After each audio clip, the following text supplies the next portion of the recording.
school shootings are becoming more prominent. Violence makes the headlines often, and the more our world advances in technology and weaponry, the more we are faced with difficult questions. Will this be a safe place for our children to live in?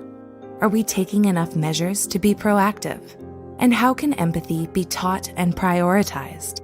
Although killing seems like a cold-blooded act to commit, according to Lieutenant Colonel Dave Grossman, humans are actually not naturally born to pull the trigger.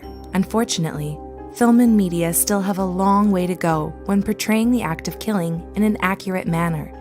War films, for instance, often misrepresent this action.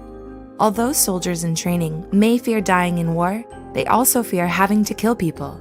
This is why veterans often suffer from PTSD as a result. The severity of the trauma will depend on factors, like how close the person was to the victim and what weapon they used to kill them. Depending on the proximity to the victim and the type of weapon used, the trauma can be either. The further away the victim is, the easier it is for the soldier to detach himself from the action he commits. Grossman also points out that the distance helps the soldier dehumanize the victim when they can't see their face clearly.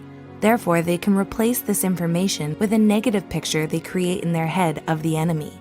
Advanced weapons nowadays make it easier for killing to occur with distance, which only makes it easier to promote unhealthy war culture. As humans, we have a responsibility to care for and understand one another. Unless people are diagnosed as psychopaths, it is impossible for them to be unaffected from the act of killing. So why is it that some people can impulsively commit a crime as frightening as murdering someone? It all comes down to self-control. As humans, we feel a wide array of emotions, including anger. Gunmen are often depicted as angry people all the time, but this is far from the truth. Our brains make it easy for us to be influenced. For instance, listening to speeches on pro-violence can make us more inclined to be more violent. But when directed towards propaganda that promotes empathy, we can experience the opposite and mirror this humanizing action instead. Unfortunately, it's hard to catch when someone may strike at any time once they've lost it. That's because a gunman typically takes action quickly, making it hard for people close by to process what's happening.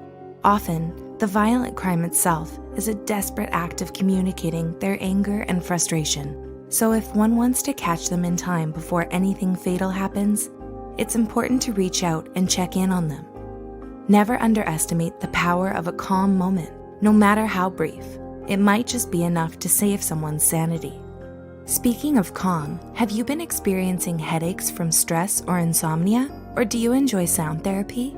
Check out and subscribe to Ting Ting ASMR's channel. It would mean a lot not only to her, but to us. Also, if you liked this video, be sure to give it a thumbs up. As always, thanks for watching.